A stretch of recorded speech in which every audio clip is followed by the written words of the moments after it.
finding a house of choice. So it all comes down to the CAR forms.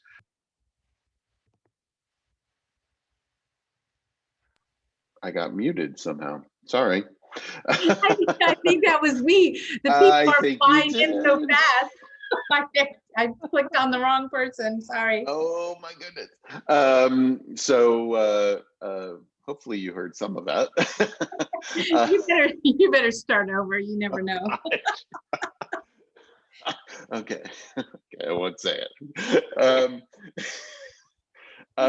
So this is my first class of the month. It's on how to make a sale contingent on a buyer selling their property and on a seller finding the house of choice. And there are forms, zip forms, in order to make those contingencies. And I'm going to share my screen, and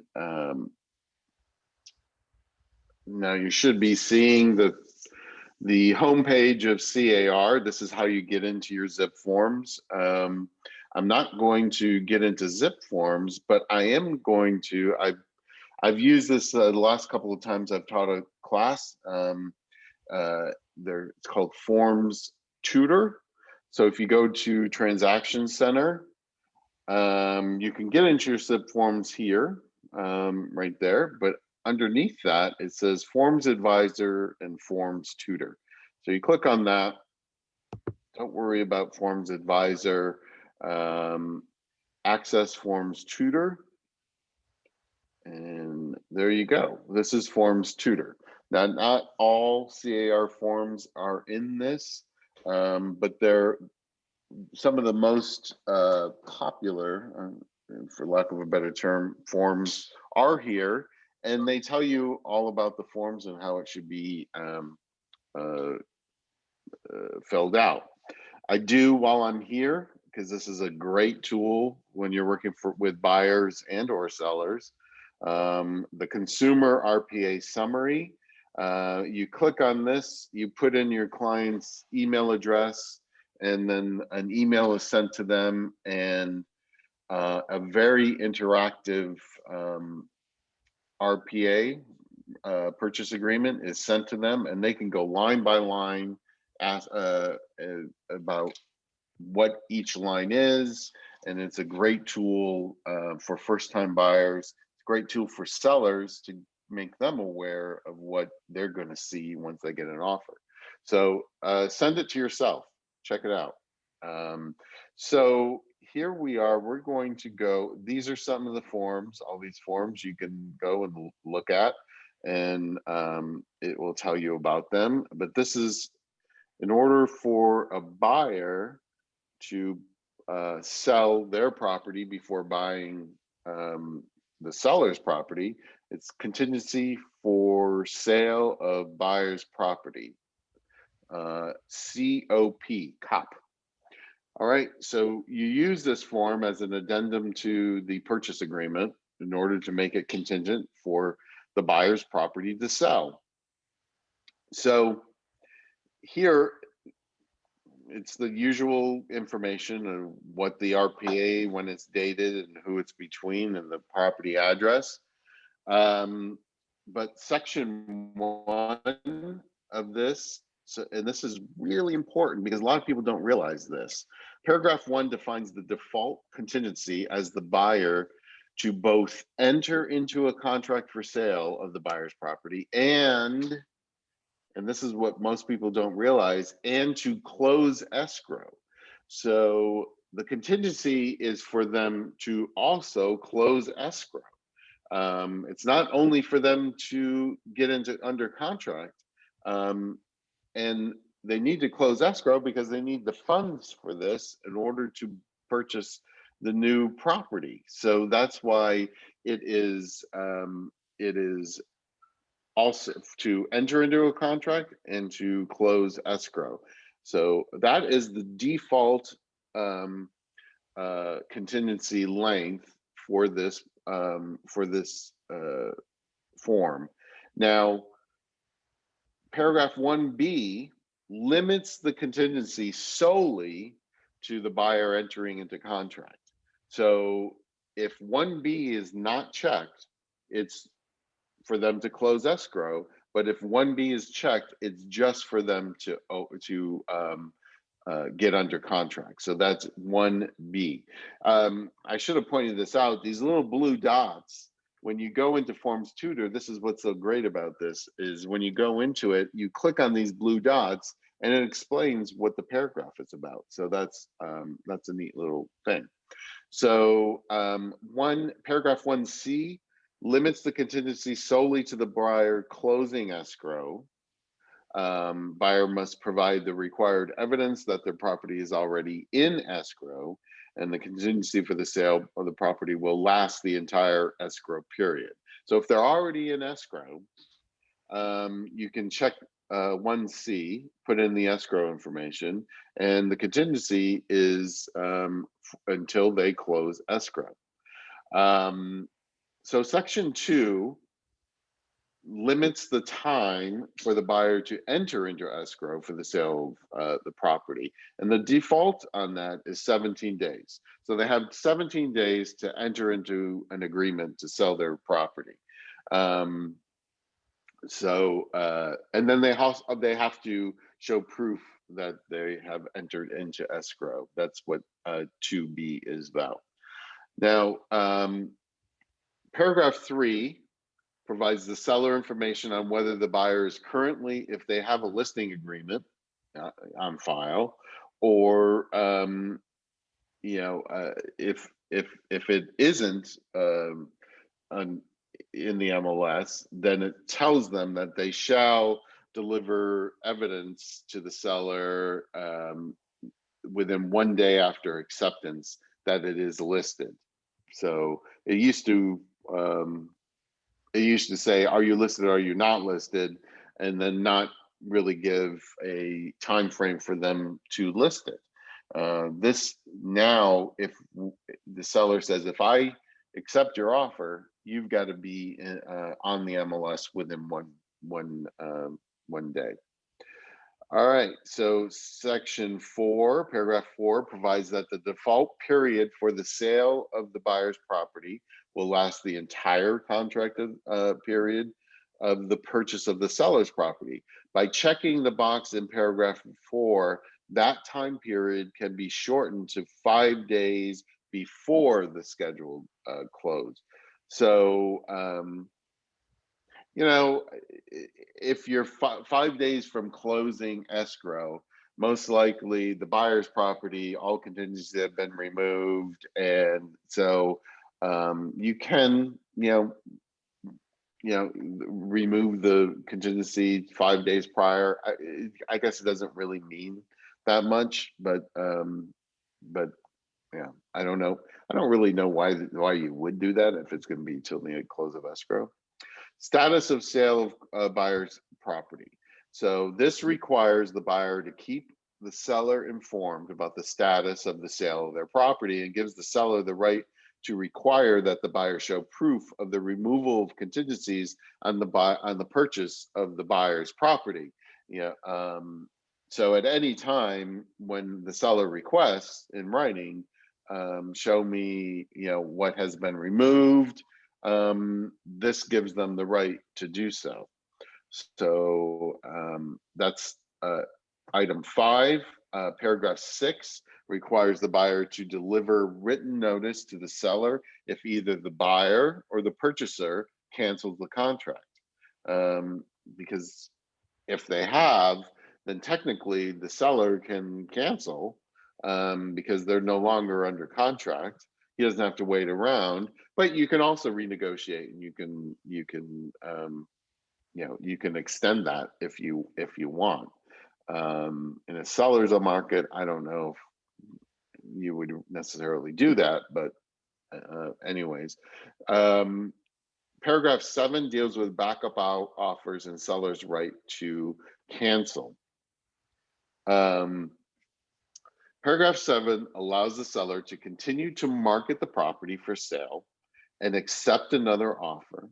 If another offer is accepted, the seller can notify the buyer to remove the contingency for the sale of the buyer's property remove the loan contingency, and provide verification of funds to close without the sale of buyer's property. So the seller may cancel if the buyer does not complete these requirements within the specified period. The default is 3 days. So let's look at that, that first thing. So they can still accept backup offers.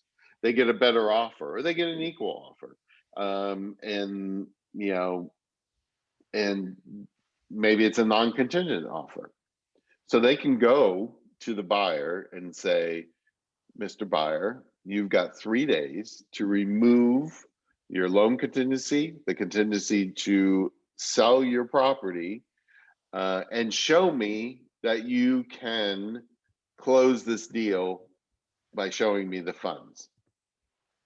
So most likely, if they needed to sell the property in order to buy this property, they won't be able to do that. So that gives the seller the right to cancel the agreement and accept the other offer. Now, there is a paragraph 7C2.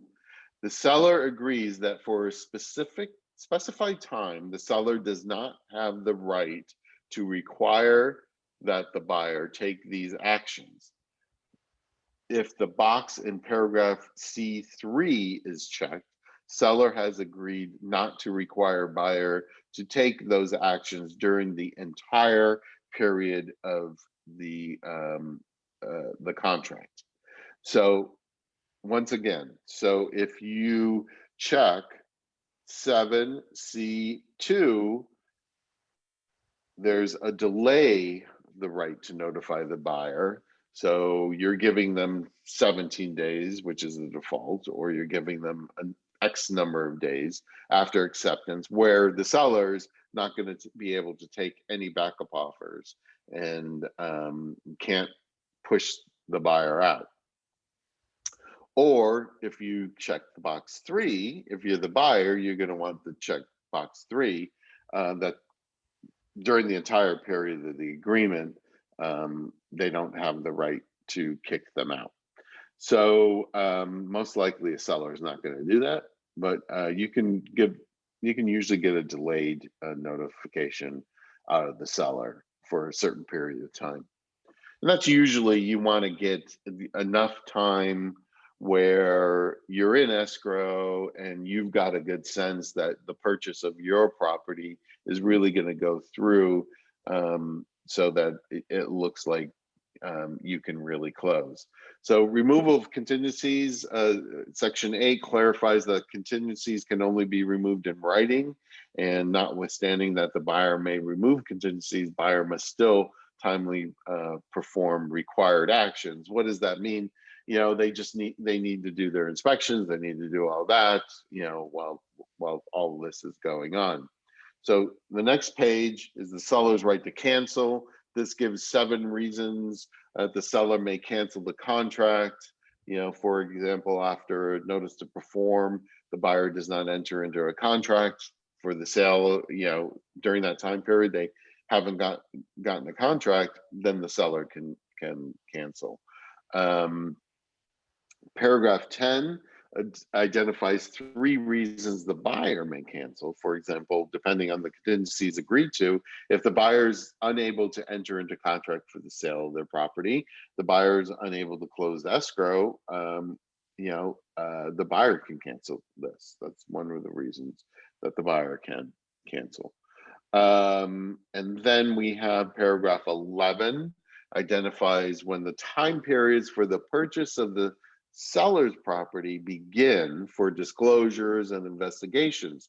The default for both of these time periods, the disclosures and the investigations and all those contingencies and the deposit, is upon entering into the contract, meaning you get the acceptance and it's just like in the contract, you've got that, those contingencies are in place for those times. You have to get your deposit in within 3 business days.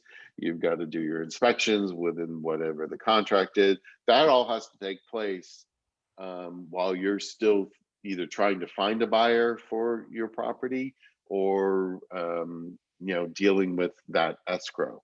So that is the default, is that those time periods start upon acceptance. Now, there is a box here that you can check that those time periods start that the day after the buyer delivers the seller, that they've entered into escrow. And that can be done for both all of the disclosures and the inspections and all that, and also the deposit.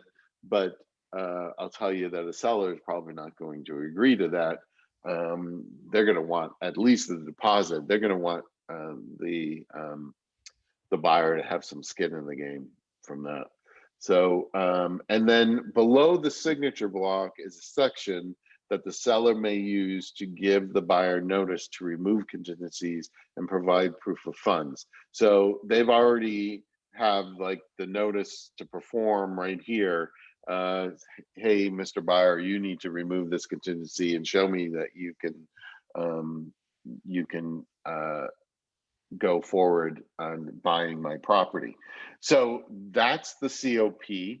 That's the first of the two forms that we're going over today. So are there any questions regarding this? I don't see any on Facebook. Okay.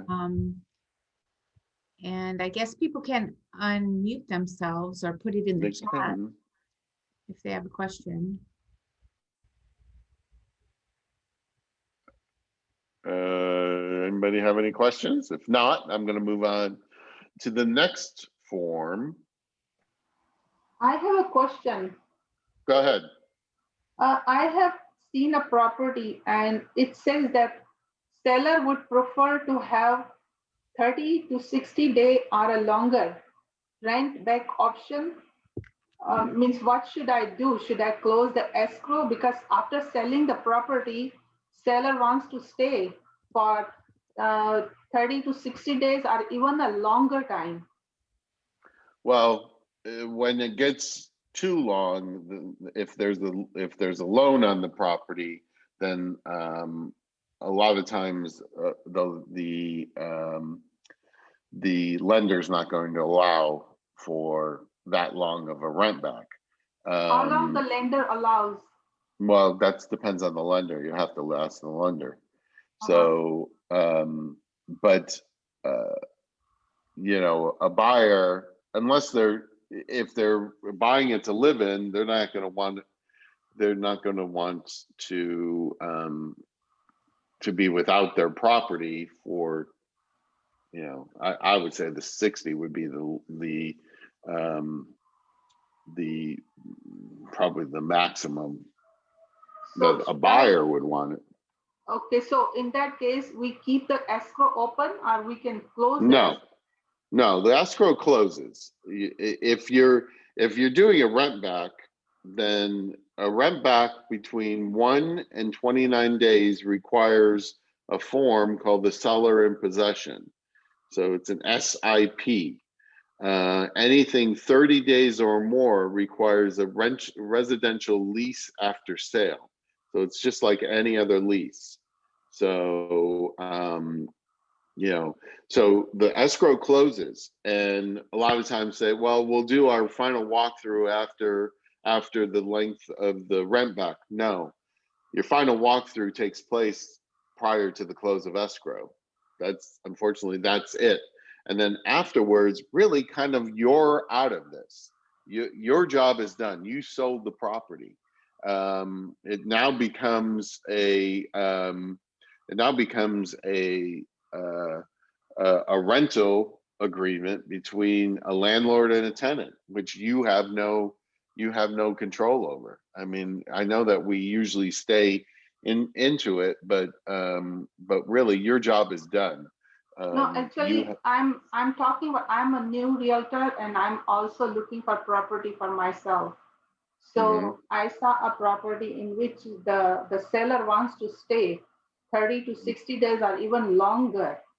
So what should I do? I mean, after the escrow close, I have to fill out SIP form. No, not after that's part of the agreement. It's not Okay, so after the before. escrow. It's part of the agreement. Okay, so before the escrow close, I have to fill out SIP form and write Yeah. down the maximum you are allowed to stay, like 30 days after the escrow close, or maybe 60 days. So this form has to be filled out before the escrow closes. Yes, it's part of the purchase agreement. Oh, so this has to be written on a purchase agreement? Yes. Oh, where exactly we write in purchase agreement? Okay, it's a form. It's a form attached to the purchase agreement. Oh, SIP form is attached to purchase agreement. Yes. Oh, okay. But if you're a new agent, then you should have a mentor. So you should talk to your mentor. Okay. Okay, thank you. Okay. So I'm going to move on. You should still be seeing the tutor forms tutor. Now we're going to be moving on to the seller's purchase of replacement property. And Kim, are you still there? Because I got a text that maybe you got kicked off. You still there, Kim? Okay, I guess not. So this is the seller's purchase of a replacement property. It's an addendum to the purchase agreement, so the top is filled out just like every other form. It's an agreement, it's a purchase agreement dated on this, regarding the property and the buyer and the seller, all that.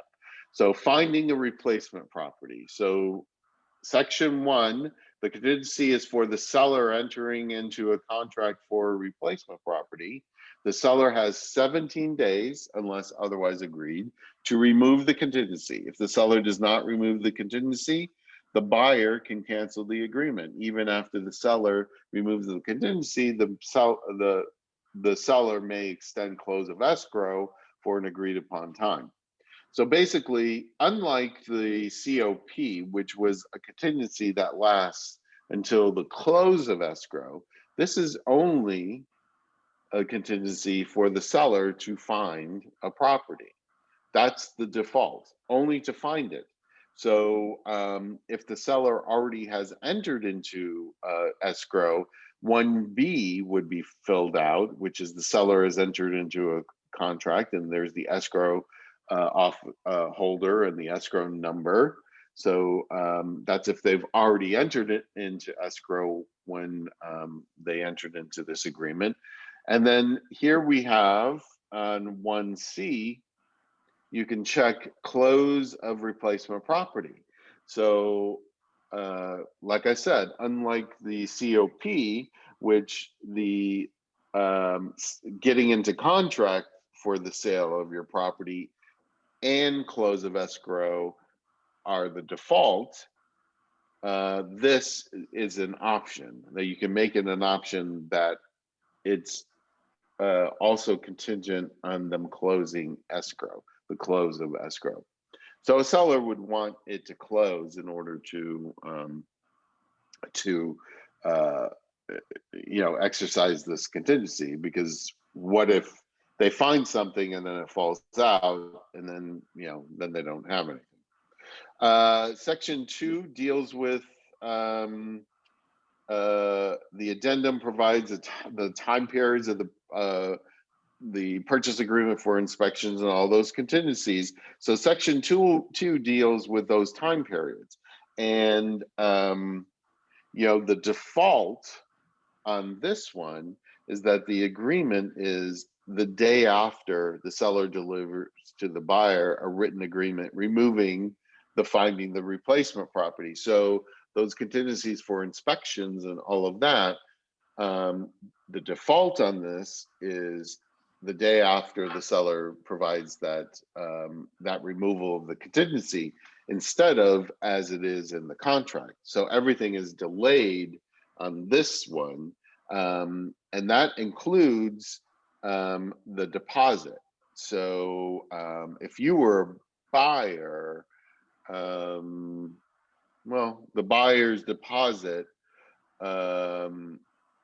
if you were the seller, I still would want the buyer's deposit to make sure that the buyer was vested into the purchase of this property. So I would check the default, not the default, the option of as specified in the agreement in regards to the deposit. So you would want their deposit within 3 business days upon their acceptance. That's my opinion. So, and then if the parties desire to, there are boxes to check that would provide that the timeframes for the buyer's inspection and contractual obligations, including the would start as provided. I just went over those. I'm sorry.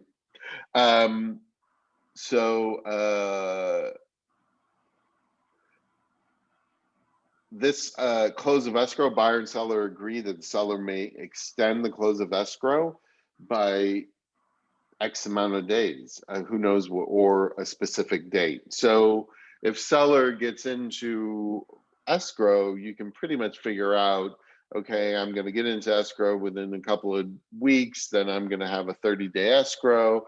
And if your escrow is 45 days, you may want to be able to extend that maybe another 15 days in order give the seller that right, because it may take a little time for their escrow to close in order for all of this to happen.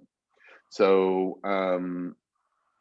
section 3, even after the expiration of time for finding a replacement property, seller retains the right to remove the finding replacement property contingency or cancel the agreement until the buyer cancels pursuant to paragraph 1. It's basically saying that contingencies are only removed in writing. Sorry. So that contingency stays in place until the buyer really does something about it, gives them a notice to perform or something. So, excuse me. So, any questions about this form? Now, I think I lost Kim, so I'm going to go to. Yes, Kim. Kim is having technical issues, but I'm here, and there's no questions so far, Rich. There's no questions? Okay. No. Okay. Could I ask a question? Sure. Okay, this is Joni Marshall, and I'm going to be having this with my new listing coming up. Under the other terms, if I was going to ask to have the seller's rent back up to 30 days, does that even apply on this form, or would that be just a separate addendum? No, if that's, I wanted, I don't know, Joni, if you joined after the previous question on the previous form, that's handled from 0 to 29 days. It's an SIP, seller in possession. And Yeah. from 30 days plus, it's an RLAS, residential lease after sale. So that's where that stuff is handled, not on here. Okay, then I totally understand that. I'm sorry. But on this, would it be, is it common to have this as, this form and the SIP in the same contract?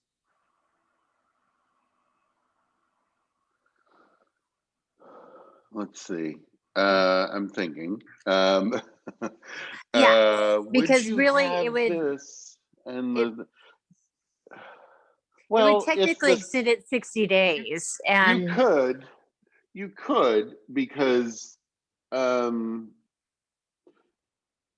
if I was the buyer, I would say no. I would say let's extend the escrow. Okay, but if as the seller, you could have this and a residential lease after sale, or even an SIP in place that you've closed escrow and you just need the time to close the replacement. Yeah, you could, absolutely. You could. And is it just considered double dipping? And so a lot of agents would not want to do that, you know? Well, it's more the fact that I think that why not keep it within the escrow? Because so many things can go wrong. That if you've closed escrow and then you've got a rent back for X amount of days, but then something happens to the seller's purchase and the seller has to start from scratch, then what happens? So now the seller has sold their house. They only legally have it for maybe 30 days. And now they need another 30 days, which the buyer is under no obligation to grant at that point. So basically, why would you take that chance? I kind of, that's basically kind of my question. Why take that chance? What's the advantage to the parties to do it that way? I see. So really most beneficial to the seller would be to use this form to make sure Yes. that their uplink Right. property can close. Right. Okay. Yeah. And Got to choose the option of until close of escrow, until escrow closes on the replacement property instead of just finding the property closing on that replacement property. And it's Very a seller's good. market, Yeah. so you may be able to get away with that. In a different market, you may not be able to get away with it. But now it's a seller's market. If somebody really wants the property bad enough, then they'll agree to it. Yeah. Thank you very much. I appreciate it. Sure, no problem. Max, any more questions? Yes, we do have a question on Facebook. One of our agents would like to know, with the market in this state, how would one make an offer most attractive to seller, giving the approval being contingent on another sale? Thank you.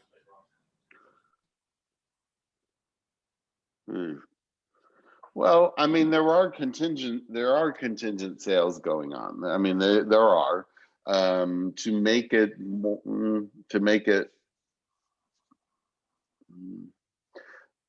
they are harder to get accepted, absolutely, because there usually are there's multiple offers. So why take a contingent sale?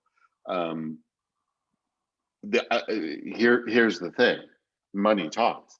So if you're a contingent sale, like on my listing, the first offer that I got, it was a contingent sale, and he offered over asking, because it was a contingent sale. So you're going to have to pay a premium. Now, buyer who's doing a contingent sale, who thinks they're going to get it for a bargain in this market, that's probably not going to happen. So I would say, offer over asking, and you can do something with appraisals. I don't recommend waiving appraisal contingencies, but that might make it a little more desirable. That was my question. Thank you. Okay. Yeah, I have one more. So Sure. Here, I'm sorry. So this is not really related to buyer seller contingent sales necessarily. It's just it's more along the lines of contingencies. So I have a friend who works in Northern California in real estate, and they get all of their disclosures prior to submitting offers. And here we don't. Is there a reason for that? Is it not professional to potentially ask for those so that if there's any wiggle room on waiving any contingencies? They also don't put 3% down up in Northern California. So and we're not talking San Francisco, because San Francisco does things their own way too.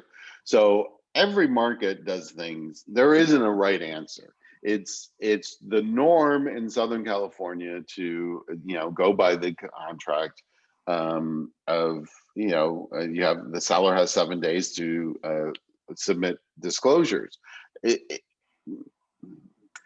If you were to ask, I would say probably if you were to ask for the disclosures before your offer is accepted, probably an agent down here would say, we'll give them to you when it's accepted. So that's probably that's probably the answer you're going to get down here. So I tell agents, if they've fallen out of escrow, because of something in a disclosure or an inspection, absolutely give those to any potential buyer prior to them writing an offer, because you don't want to waste anybody's time. It's like, here's everything. This is why it fell out of escrow.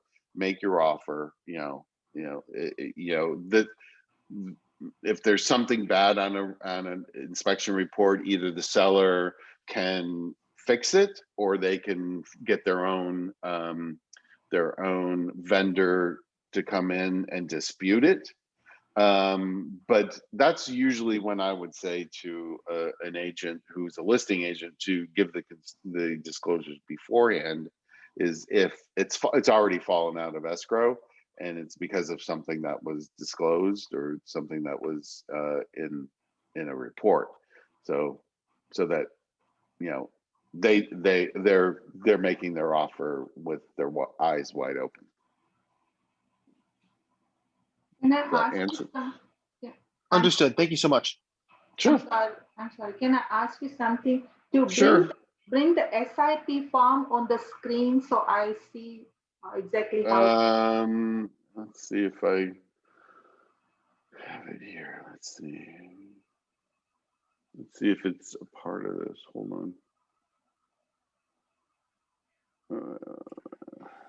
Rich Pisani is the best. Oh, hello, Manny. Let me see. Okay.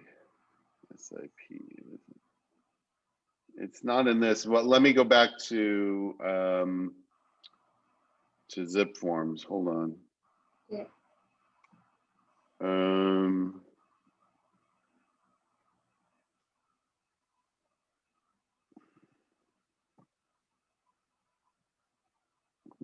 Hold on.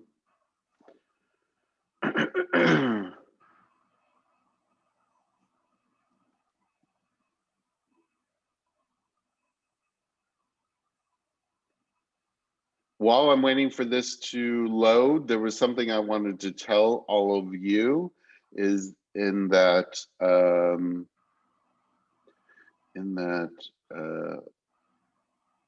I had my first dose of the COVID vaccine. Now you say, oh, Rich, you don't look old enough to have the COVID vaccine. Well, I'm not old enough to have the COVID vaccine, but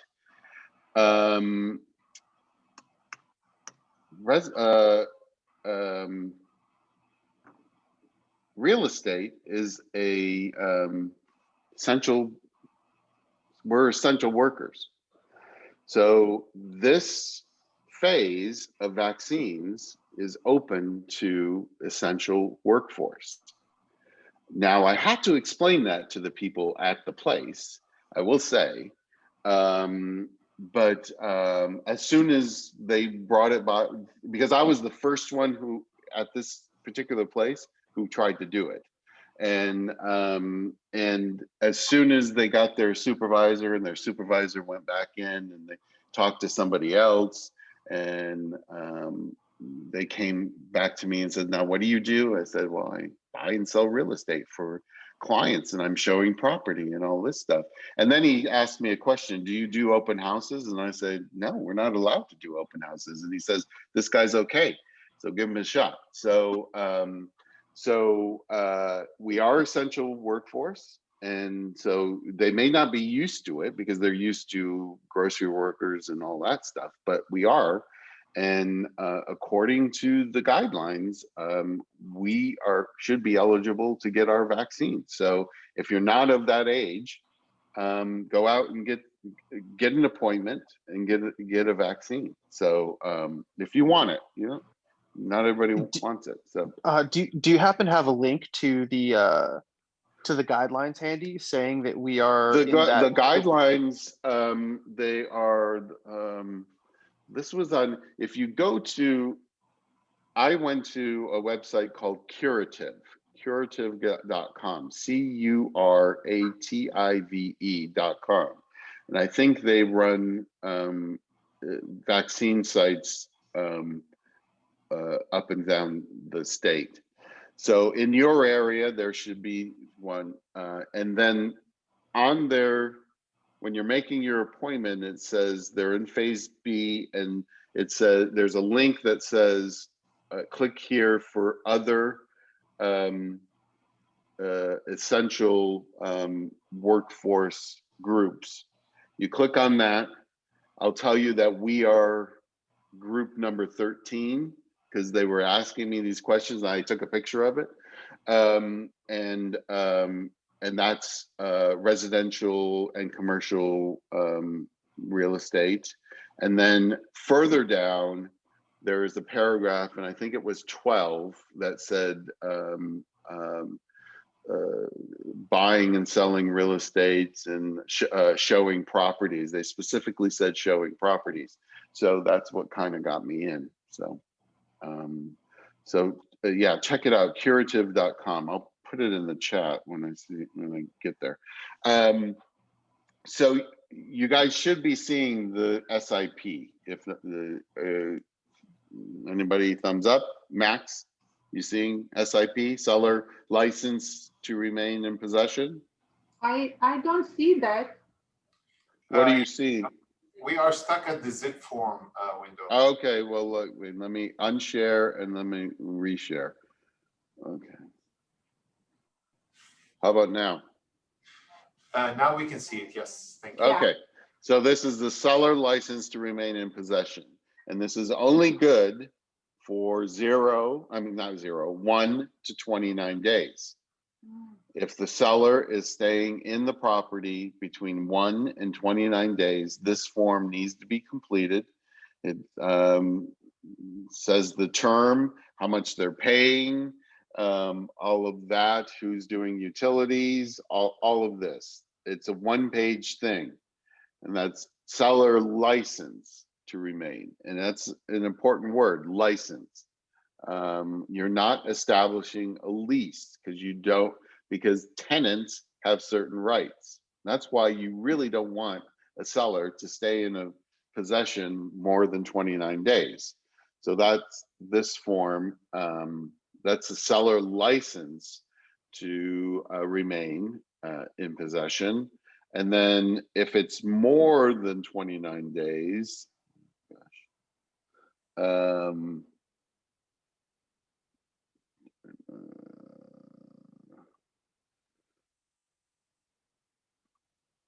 it is residential lease after sale. In my way, okay. And that's this thing. And this is residential lease after sale for 30 days or more. And it is a full-on lease, and it has all the terms and everything having to do with the lease. Now, these need to be made a part of the residential purchase agreement, and they are agreed upon at the time of the purchase. I mean, can they be agreed upon in the middle of it? Sure, but it has to be mutually agreed upon. So when's the best time to mutually agree upon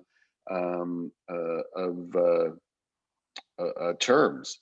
The best time is when you're making the offer, and when that prior to that offer being accepted.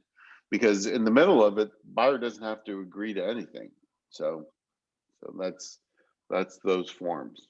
So this has to be included with RPA. Yes. Yes. I'm trying to get to, for one thing, to stop my sharing. I can't.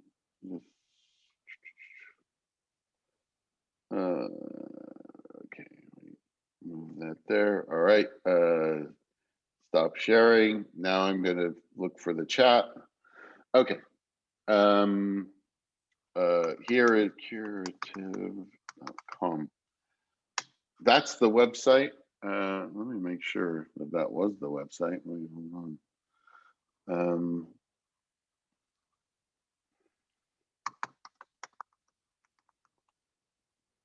Yes, that's it.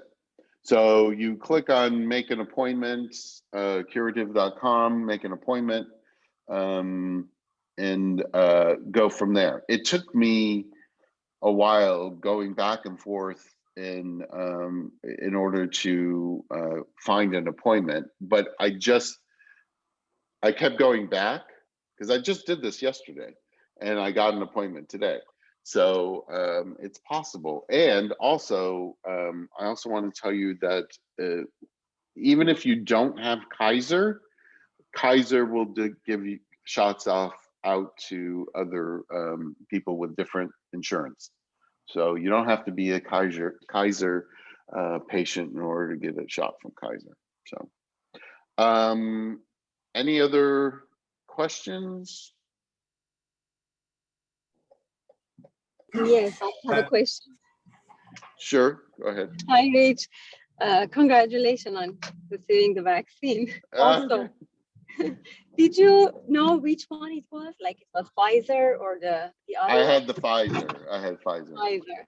Okay, Yeah. thank you. And then when after I got it, they immediately gave me an appointment in 3 weeks for the second dose. The second dose. Okay. Yeah. Thank you. Okay. All right. Anything else? No questions in the chat box and no questions on Facebook so far. Okay, so that's how to make a contingency for buyer's sale of their property or seller finding a replacement property. So that's it. I'll see you in 3 weeks. I'll decide what I want to teach in the next couple of weeks and I'll let you know. All right. So thank you, everyone. Thank you, Rich. Thank you, everyone, for attending. Have a great rest of the day.